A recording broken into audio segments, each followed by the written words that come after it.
If you're comfortable playing open chords and you're looking to get into movable chords or bar chords, you've come to the right place, because in this lesson I'm going to show you a starter set of movable chords, and I'm going to show you how you can play them anywhere on the neck. These are the movable chords I recommend learning first. The root notes are in red, and the root is the note a chord is built on, and we're going to talk about that in a minute, but first we need to learn how to form these chords. We're going to start with the chords that have root notes on the 6th string. This major chord shape is called an E shape, and here's why. Normally you play your E major chord with fingers 1, 2, 3. Now I'm going to change that fingering to 2, 3, 4. And now my first finger is free to essentially act as a capo.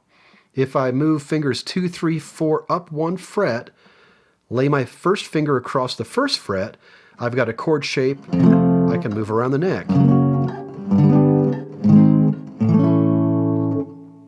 Now you don't have to have every single string ringing to make this chord sound good. In fact, if you play just the notes on strings 3, 4, 5, and 6,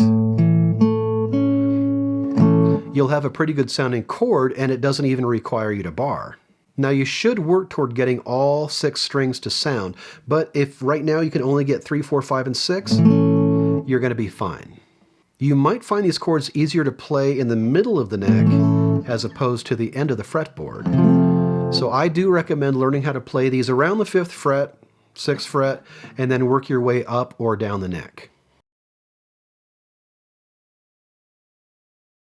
This shape is called an E minor shape for the same reason the other shape is called an E shape or an E major shape. If I play an E minor with fingers 3 and 4, my first finger is now free to act as a capo, just as I did with that E major shape.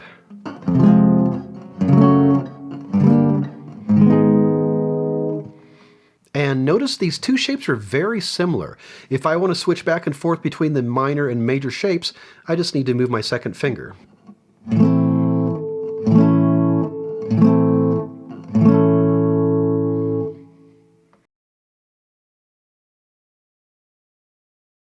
Let's take a look at this major shape with the root on the 5th string. This is called an A shape. Now here's an A major chord. If I play that chord with my 3rd finger, barring those notes on strings 2, 3, 4, my first finger is now free to act as a capo, and I can move this shape around the neck.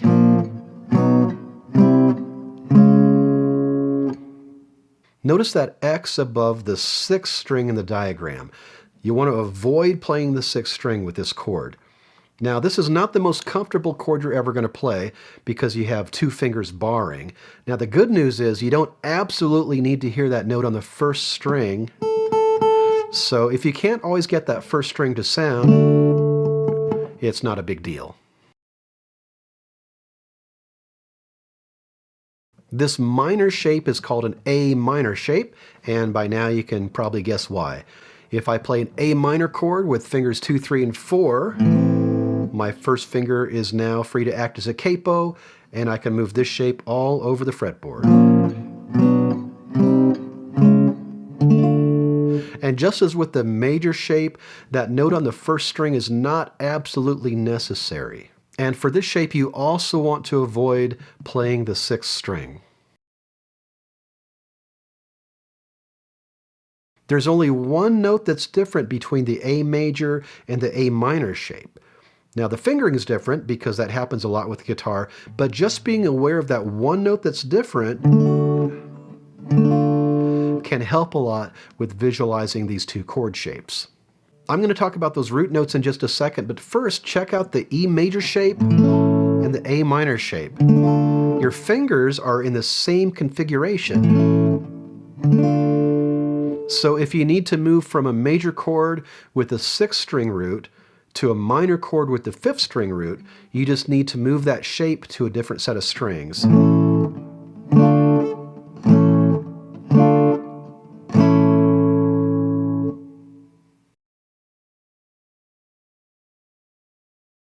The root is the note a chord is built on. For the 6th-string shape, the root is on the 6th string, and surprise, for the 5th-string shape, the root is on the 5th string. To use these shapes, you need to know the names of the notes on the 5th and 6th strings because that's going to tell you where to place your root notes, and I'll show you what I mean. Let's say you have a D-flat major chord and you want to play it with the root on the 5th string. So the first thing you need to do is locate a D-flat on string 5, and that's going to be at the 4th fret. Since our root note is on the 5th string, we're going to use our 5th string major shape, which is that A major shape. And we place our first finger on the root, and we play the shape. You can also do that on the 6th string. Of course, you need to find your D flat on the 6th string, and that's going to be at the 9th fret. Since our root now is on the 6th string, we use the 6th string major shape, or that E major shape, and play a D flat. Let's check out a minor chord now, say G minor, and we want to play it on string 6. So first we locate the G on the 6th string, because that's our root note. That's going to be at the 3rd fret.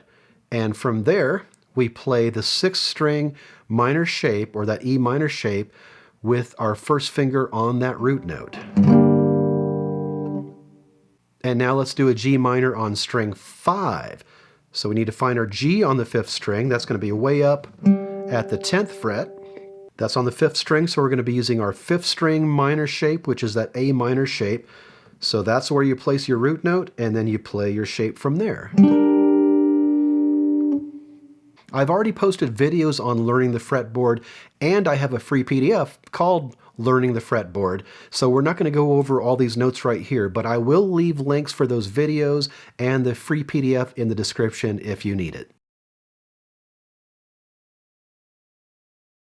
Here's a chord progression in E flat major that we're going to play with our movable shapes. Our first chord is an E flat, or E flat major. So what we want to do is find an E flat on the 5th or 6th string. There's an E flat on string 5 fret 6. And there's another E flat on string 6 fret 11.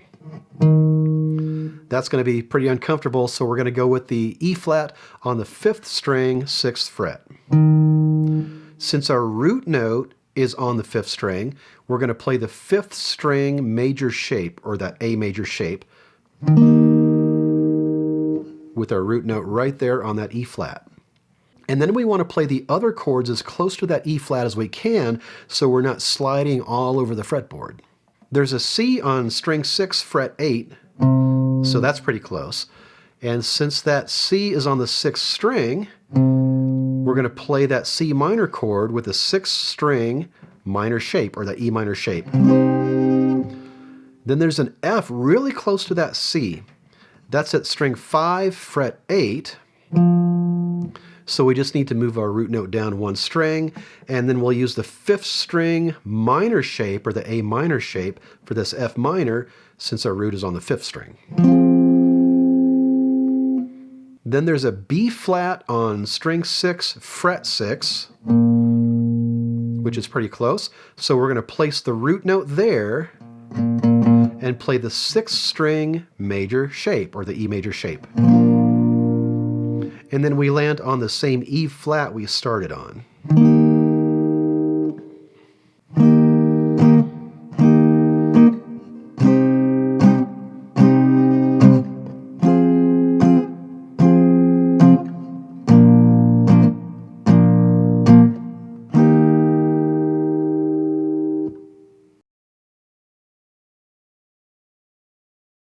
You can do a lot with just the 4 shapes in this video, so start with these and gradually add more. If you're looking for a systematic approach to learning movable chords, check out my book, First Movable Guitar Chords, which is exactly what the title says it is.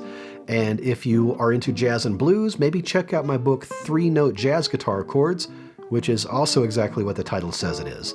And if you really want to take a deep dive, check out my Rhythm and Guitar Book 3, which has tons and tons of movable chord shapes. Remember, movable chords are tied into knowledge of the fretboard, and if you need some help in that area, check out my fretboard videos and download my free Learning the Fretboard PDF. I'll leave a link for my books and those freebies in the description. That's all for now. Thanks for watching, and I'll see you next time with more guitar tips.